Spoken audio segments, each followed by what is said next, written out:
Good evening. I'm Alnihar Paglala. And I'm Bayhadia Dilon. And I'm Hannah Chelsea Torres. Welcome to tonight's news. Okay. Our top story tonight, Cotabato State University has just wrapped up its campaign period for the Supreme Student Government election. That's right, Mr. Paglala. The application period, which ran from April 19 to April 23rd, saw students forming party lists and submitting their application to run for various officer positions. The campaign period took place in person on May 13, with the actual voting occurred also yesterday, May 13. Our reporter on the ground, Ms. Ulama, has been following the story. Ms. Ulama, what can you tell us about atmosphere on campus? Thank you, Ms. Torres. The atmosphere here at Cotabato State Laboratory has been electric. Students have been passionately campaigning, and today they turned out in a large number to cast their votes. The university's administration has ensured a fair and transparent election process. I spoke with some of the students and administrators today about their thoughts on this important event. With voting now complete, everyone is eagerly awaiting for the result, which are expected to be announced in the next few days. Back to you in the studio. Thank you, Ms. Ulama. This election marks a significant moment for Cotabato State University, showcasing active participation and youth enthusiasm of its student body. Indeed, Mr. Paglala, the Supreme Student Government plays a crucial role in advocating for student interest in organizing campus activities and initiatives. We will continue to keep you updated as the result comes in. Stay tuned to DZULS.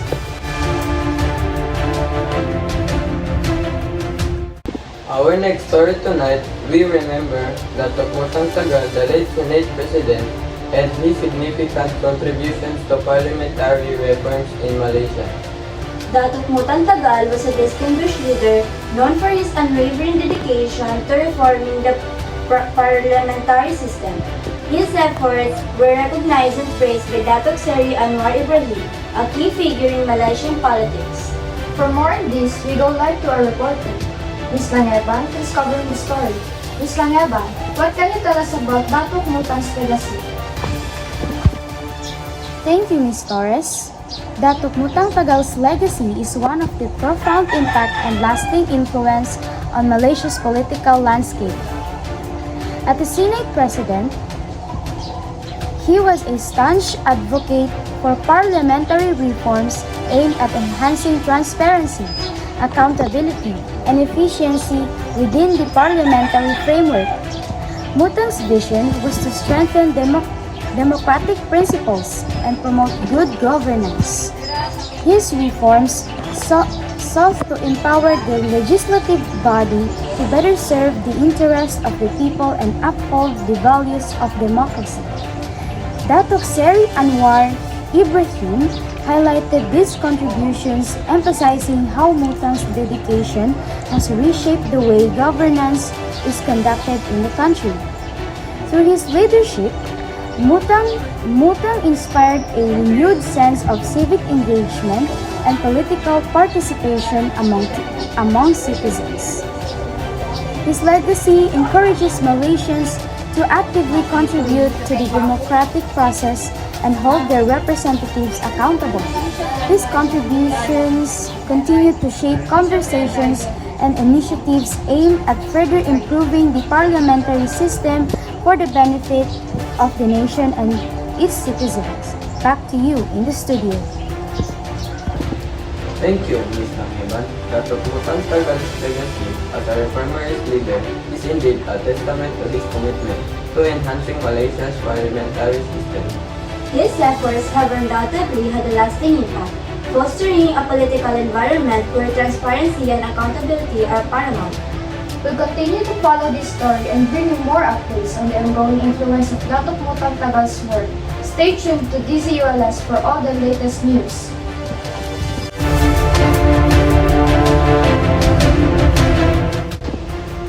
Our next news tonight, a Selangor DIP member of a parliament has issued a powerful call to action, urging a move away from toxic politics. This urgent message comes in a wake of recent events, highlighting the needs of a more positive and constructive political environment. For more on this story, we go live to our reporter, Ms. Lanevan, who is on the ground in Selangor. Ms. Lanevan, what can you tell us? Thank you, Ms. Torres. The Selangor DAP MP's call to abandon toxic politics has resonated strongly within the political community and among the public. This plea comes at a time when many are connected about the negative impact or divisive and hostile political practices. The MP emphasized the need for a shift towards a healthier, more collaborative political environment. This involves fostering respect, dialogue, and cooperation among political stakeholders to address the issues that matter most to the people. By promoting a more positive and constructive political landscape, the MP is encouraging a collective effort to build trust, promote civility, and work towards common goals that benefit society as a whole. Back to you in the studio. Thank you, Ms. Lanevan. The call to move away from toxic politics is indeed a significant and timely one. It's clear that fostering a more collaborative and respectful political environment is crucial for the well-being of the nation. We'll continue to follow this story and bring you more updates on the efforts to promote positive political discourse. Stay tuned to DZULS for all the latest news.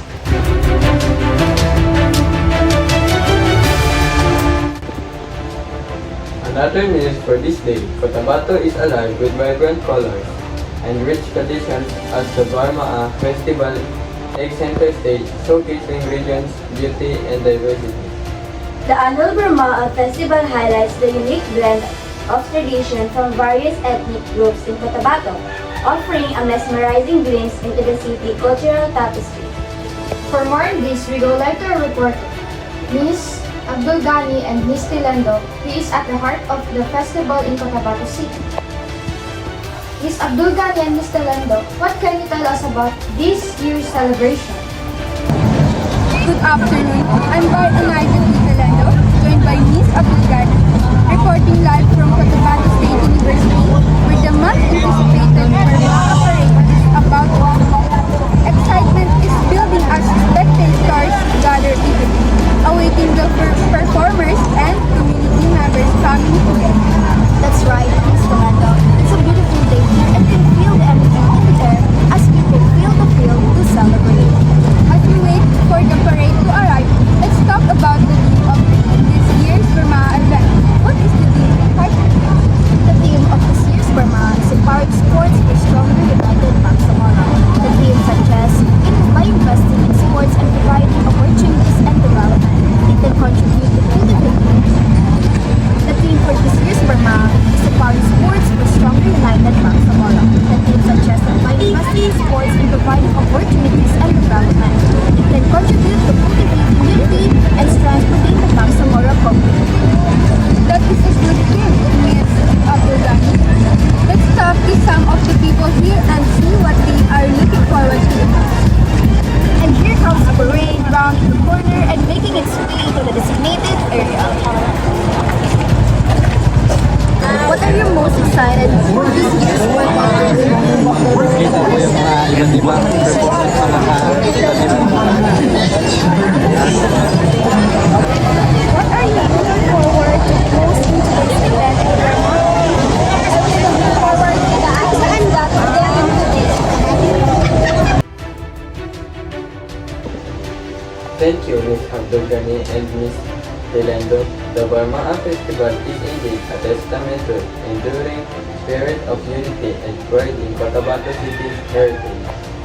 It's wonderful to see how this festival brings families and communities together, celebrating their rich traditions and shared histories. We'll continue to bring you more updates on the festival activities and highlights. Stay tuned to DZULS for all the latest news.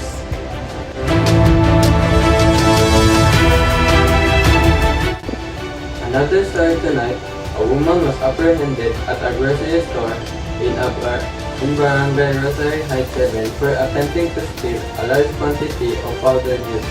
For more details, we go live to our reporter, Mr. Ruben. Thank you, Mr. Paglala. Here we see the grocery store in Barangay Rosary Heights 7, where an unusual incident took place earlier today. Security guards stopped a woman identified only as Johanny after she was caught attempting to leave the store with 180 sachets of powdered juice concealed in her bag. According to information from Police Station 2, Johanny entered the store carrying a white stylish and social brand bag.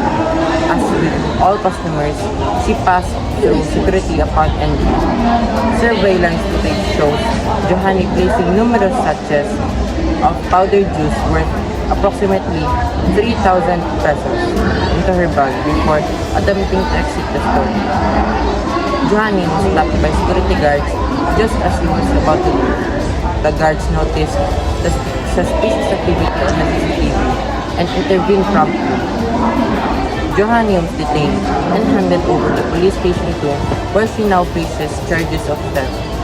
This incident serves as a reminder of the importance of vigilant security measures in preventing theft.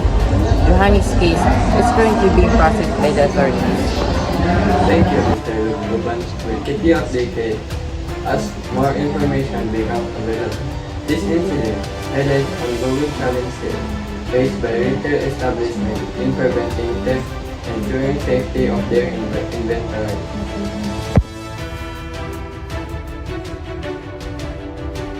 Good evening, I'm Joshua F. Bumbila. Tonight, we bring you highlights from an extraordinary night of sports linking the court of basketball, the pitch of soccer, and the tennis court. For more details on these thrilling events, we go live to our sports reporter, Ms. Abdul-Ghani. Ms. Abdul-Ghani? Thank you, Ms. Gumbila. It was a spectacle of athletic throws across multiple sports, starting with a thrilling NBA playoff game that showcased the talents of both young stars and seasoned pros. Zion Williamson and LaMelo Ball went head-to-head against Luka Doncic and Trae Young in a match that had fans on the edge of their seats. Zion Williamson's powerful dunks left the crowd in awe, while LaMelo Ball's precise passes and quick thinking kept the opponents guessing. The game was tied until the final moments when Doncic made a last-second three-point shot, exciting the fans. However, it was Williamson who clinched the victory with 2 free throws after the buzzer, sealing the win and igniting celebrations. Moving from basketball court to soccer pitch, Lionel Messi's brilliance was on full display as he led Argentina 2-2 in the Copa America final against Brazil. His amazing free kick secured 1-2-0 win, marking Argentina's 16th title and further cementing Messi's legacy at the age of 36.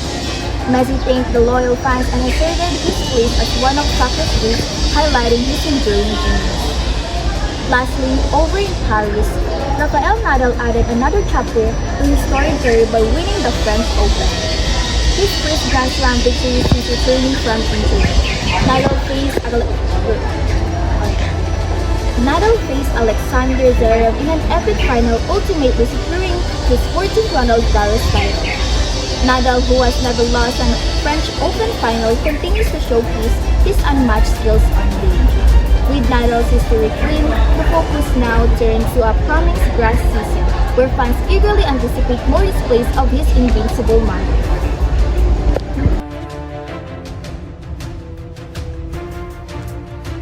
Our last story tonight, the ongoing conflict between Israel and Gaza. For more details on this escalating situation, we turn to our correspondent, Ms. Telendo.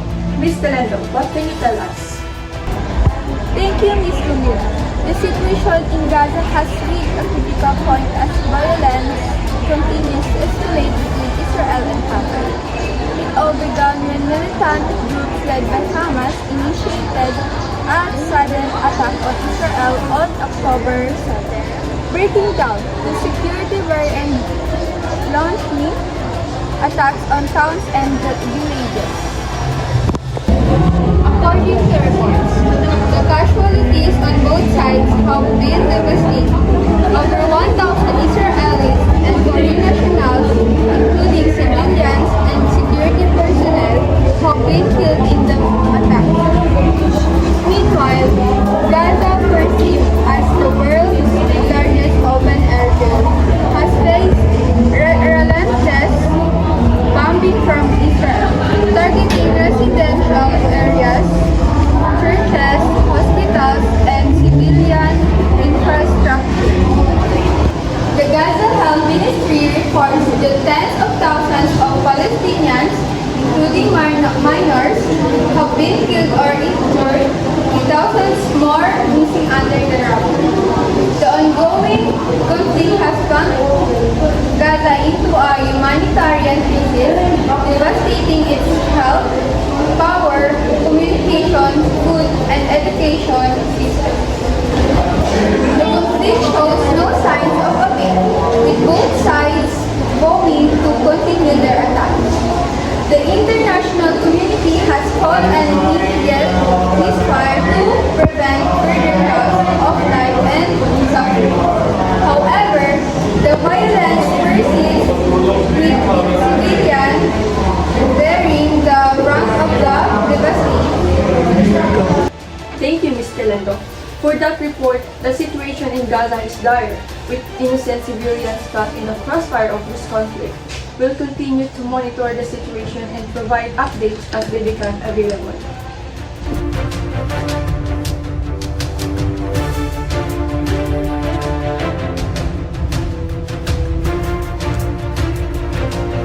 That's all we have for you tonight. Thank you for joining us. Remember to stay informed and stay safe. From all of us here at DZULS, have a good night.